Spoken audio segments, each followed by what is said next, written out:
تقریباً 1 سال اس کو بھی ہو چکا ہے اور طوالت پہ طوالت دی جا رہی ہے اس جماعت کی طرف سے.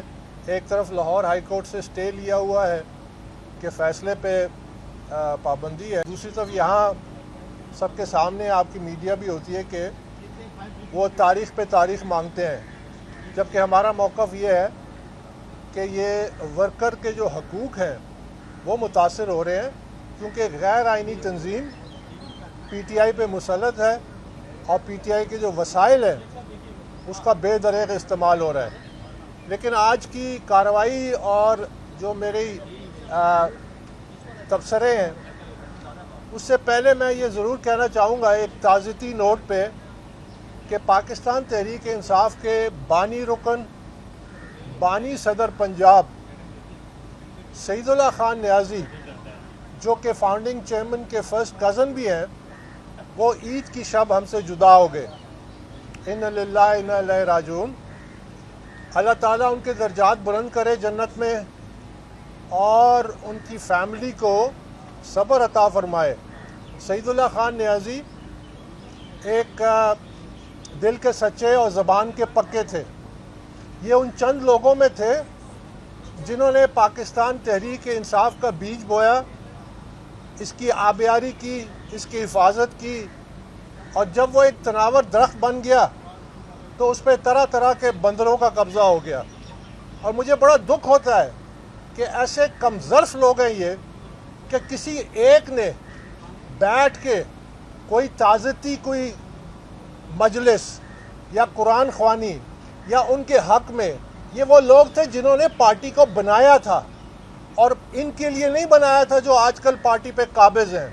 یہ عوام کے لیے تھا کہ اس درخت کی سائے میں عوام کو شاید کوئی سکون ملے, جبکہ یہ روزانہ ان کی تمام تر جو سیاست ہے وہ اڈیالہ جیل کے گیٹ تک محدود ہو گئی ہے.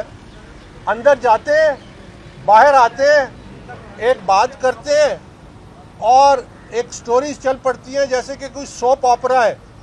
ایک زمانے میں ہوتا تھا بولڈ اینڈ بیوٹیفل, اس ٹائپ کے سوپ آپرا چل رہے ہیں, ساس بھی کبھی بہو تھی. اگلے دن آتے ہیں اس کے بالکل موقف برعکس موقف سامنے آ جاتا ہے, اور ایک تماشا ہے, غیر سنجیدہ سیاست ہے. وہ اس لیے کہ یہ جو لوگ قابض ہیں پی ٹی آئی پہ, ان کا پی ٹی آئی سے کوئی لینا دینا نہیں ہے, یہ پی ٹی آئی کے مقصد سے ان کا کوئی تعلق نہیں ہے. یہاں تک کہ اب محمود خان اچکزئی جیسے لوگ وہ بھی دعوے دار ہو گئے پی ٹی آئی کے. یعنی کتنے افسوس کی بات ہے کہ ایک شخص جو اپنی جماعت کو نہیں سنبھال سکا, جو اس کی اپنی جماعت, آدھی سے زیادہ جماعت اس کو چھوڑ کے چلی گئی, آج وہ بھی پی ٹی آئی پہ دعوے دار ہے. تو میں پوچھتا ہوں ان سے کہ آپ جو آئین اور قانون کی بات کرتے ہیں, سب سے پہلے اپنی جماعت کو بنائیں, اپنی جماعت پہ آئین اور قانون کیوں نہیں لاگو کرتے؟ اور یہی وہ المیہ ہے ہماری سیاست کا. میرا تعلق بلوچستان سے ہے, میں ان سرداروں اور خانوں کو جانتا ہوں. مجھے معلوم ہے کہ یہ لوگ ہیں بلوچستان کی مسائل کی جڑ. جو بلوچستان میں جو بیماری ہے جس کی وجہ سے عوام کے حقوق نہیں مل رہے, وہ بیماری دعویٰ کرتی ہے کہ ہم اس کا علاج ہے. جب ہم پارٹی بنا رہے تھے تو اسی قسم کے لوگ جب پارٹی میں شمولیت کی تھی آتے تھے. میں فاؤنڈنگ چیئرمین تھا بلوچستان کا, میں ان کو پارٹی میں نہیں آنے دیتا تھا. یہ فاؤنڈنگ چیئرمین آج بھی ہیں, ان سے وہ گواہ, ان سے پوچھ لیں کہ میرا موقف یہ ہوتا تھا کہ یہ بیماری ہے, بیماری کا علاج کیا جاتا ہے, بیماری کو گلے نہیں لگایا جاتا. لیکن افسوس کہ بلوچستان میں ان سے پوچھا جائے کہ 18ویں ترمیم کے بعد جو اربوں روپے دیے گئے وہ کس کی جیبوں میں گئے. اس وقت کون وزیر اعلیٰ تھا جب فائنانس سیکٹری کی گاڑی کی بمپر سے کروڑوں روپے نکلے تھے؟ یہ وہ لوگ ہیں جو حقوق, آئین اور قانون کے نام پہ پاکستان کو دھوکہ دیتے ہیں, عوام کو دھوکہ دیتے ہیں. کل تک یہ پی ٹی آئی کو سب سے پاکستان کی بدترین جماعت کہتے تھے. پی ڈی این کے فورم پہ کھڑے ہو کے پی ٹی آئی کے خلاف کیا نہیں بولتے تھے. آج یہ اسی جماعت کے ساتھ کھڑے ہو کے کیونکہ یہ پی ٹی آئی کے ووٹ بینک کو کیپچر کرنا چاہتے ہیں. پی ٹی آئی کے سپورٹ, ان کی تمام سیاست یہ ہے کہ اپنی سیاست کو چمکائیں اور وسائل پہ قبضہ کریں. یہی وہ سیاست ہے جس کا مقابلہ کرنے کے لیے ہم نے پی ٹی آئی بنائی تھی. یہ جماعت بنائی اسی لیے تھی اور اس کا علاج ہے ہمارے اداروں کے پاس. اور مجھے بڑا دکھ ہوتا ہے. علاج اس کا یہ ہے کہ اگر آپ نے ان سیاسی قبضہ گروپ سے پاکستان کو آزاد کرنا ہے تو ہر جماعت میں انٹرا پارٹی الیکشن کرائے. انٹرا پارٹی الیکشن جو جماعت نہیں کراتی اس پہ پابندی لگائی جائے کہ وہ الیکشن میں حصہ نہیں لے سکتے. کیوں نہیں کر سکتے؟ یہ قانون بھی موجود ہے. آپ دیکھیں گے کہ تمام جماعتیں یہ جتنے بھی آپ کو نظر آتے ہیں یہ سب فارغ ہو جائیں گے اور ورکروں کی مرضی کے منتخب نمائندے آپ کے سامنے آئیں گے. پھر وہ الیکشن لڑیں گے. اور یہ کوئی انہونی بات نہیں ہے. کیا فرانس میں جمہوریت ہے یا ڈکٹیٹرشپ ہے؟ فرانس کی جو مقبول ترین لیڈر ہیں لیپین جن کا نام ہے، 4.5 ملین یوروز غیر قانونی فنڈنگ پہ ان کو جیل کی بھی سزا ہوئی. ان کو الیکشن پہ حصہ دینے پہ پابندی لگی. ان کے ساتھ 2 درجن ان کے ساتھی جو تھے ان پہ پابندی لگی کہ آپ الیکشن میں حصہ نہیں لے سکتے، آپ نے قانون توڑا ہے. رومانیہ یورپین یونین کا ممبر ہے، نیٹو کا ممبر ہے. اس نے ایک انٹیلیجنس ایجنسی کی رپورٹ پہ کہ ان کے الیکشن میں سوشل میڈیا کے ذریعے روس مداخلت کر رہا ہے، انہوں نے الیکشن کو انال کر دیا. انہوں نے کہا اس الیکشن کو ہم تسلیم نہیں کرتے. ٹاپ جو ان کے موسٹ پاپولر لیڈر تھے ان پہ پابندی لگا دی. ہم لوگ اس بحث میں ہوتے ہیں کہ کیا پاپولر لیڈر ہے اس پہ قانون لاگو کرے کہ نہ کرے. پاپولزم جو ہے اگر آپ اس کو قانون بنا دیں تو یہ موبوکریسی بن جاتی ہے. یعنی جو جتنا بڑا موب اکٹھا کرے گا اتنا بڑا اس کی اختیار کے مطابق فیصلہ ہوگا. ہم کہتے ہیں قانون لاگو کریں. پی ٹی آئی بنی اس لیے تھی کہ قانون لاگو کیا جائے اور جمہوریت میں تبدیلی لی جائے. لیکن ان کو کیا، ایک طرف لاہور ہائی کورٹ سے سٹے لیا ہوا ہے، دوسری طرف الیکشن کمیشن میں آ کے تاریخیں مانگتے ہیں.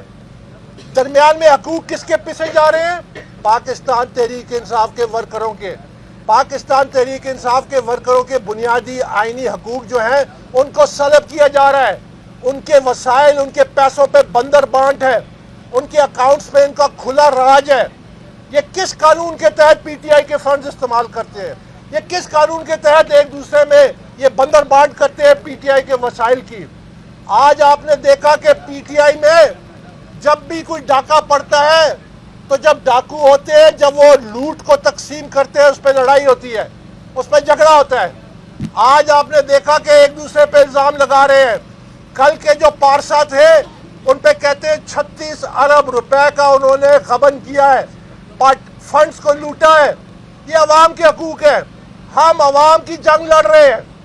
ہم وہ ترجمانی کر رہے ہیں اس نظریہ کی جس کے لیے پاکستان تحریک انصاف بنی تھی. سعید اللہ خان نیازی جیسے لوگ وہ 25 جنوری پچھلے سال ہمارے ساتھ انہوں نے قومی کانفرنس کی سربراہی کی تھی جس میں ہم نے یہ قرارداد کی تھی کہ یہ لوگ الیکشن نہیں کرائیں گے، ہم انٹرا پارٹی الیکشن کرا کے دیتے ہیں. مجھے اور ہمیں کوئی عہدہ نہیں چاہیے، لیکن ہم یہ آئینی حقوق دینا چاہتے ہیں کہ پاکستان کی جمہوریت میں انقلاب آئے. یہ جو قابض ہے، سیاسی قابض، یہ جو ہے ان کی عوام کو نجات دلائی جائے، سیاست کو آزاد کرایا جائے. پاکستان تحریک انصاف کا اگر کوئی ایک لائف لائن ہے وہ life line intra party election ہے. جب تک انٹرا پارٹی الیکشن نہیں ہوں گے یہ پارٹی اسی طرح ایک ہاتھ سے دوسرے ہاتھ سے تیسرے ہاتھ کے ہاتھ میں کھلونا بن جائے گی. آج بھی پاکستان تحریک انصاف میں جو لوگ قابض ہیں، اور میں حیران ہوتا ہوں جب یہ بیانات دیتے ہیں پی ٹی آئی کے نام پہ. او بھائی آپ کا کیا کام؟ آپ تو کل تک پی ٹی آئی کے اوپر کیا الزام نہیں لگاتے تھے، پی ٹی آئی قیادت کو کیا القابات سے نہیں نوازتے تھے. آج وہ بھی پی ٹی آئی کے دعویٰ دار بن گئے، اس لیے کہ پی ٹی آئی ایک یتیم جماعت بن چکی ہے. پی ٹی آئی بنانے والے آج سائڈ پہ کھڑے ہیں اور وہ دیکھ رہے ہیں کہ ان کی بنائی ہوئی کوشش، ان کا بنایا ہوا وہ جو پودا انہوں نے لگایا تھا اس پہ کیسے لوگ قابض ہو چکے ہیں. یہ ہے وہ جنگ ہم لڑ رہے ہیں. ہم ورکروں کی جنگ لڑ رہے ہیں اور ورکروں کی حقوق کی جنگ لڑ رہے ہیں، اور انشاءاللہ ہم یہ آخری دم تک لڑیں گے. کیونکہ انٹرا پارٹی الیکشن، لوگ کہتے ہیں سارا دن آپ سنتے ہیں کہ پی ٹی آئی نے ڈیل کر دی، ڈیل نہیں کی، بات چیت شروع ہوگی، بات چیت۔ پی ٹی آئی کی نجات کا ایک ہی راستہ ہے، پی ٹی آئی کی لائف لائن ایک ہی ہے، انٹرا پارٹی الیکشن ہو، ورکروں کے نمائندے قیادت میں آئیں، سنجیدہ سیاست ہو، بھروسے کی سیاست ہو، پاکستان کی تعمیر کی سیاست ہو، انتشار کی سیاست پہ خاتمہ ہو۔ اور یہ جو باہر بیٹھے ہیں، یہ جو امریکہ میں بیٹھے ہیں اور دور بیٹھے ہیں، جو انتشار کر رہے ہیں، فنڈنگ جمع کر رہے ہیں، ان کا یہ غیر قانونی ہے۔ کوئی جماعت ملک سے باہر منظم ہو ہی نہیں سکتی ہمارے آئین کے مطابق۔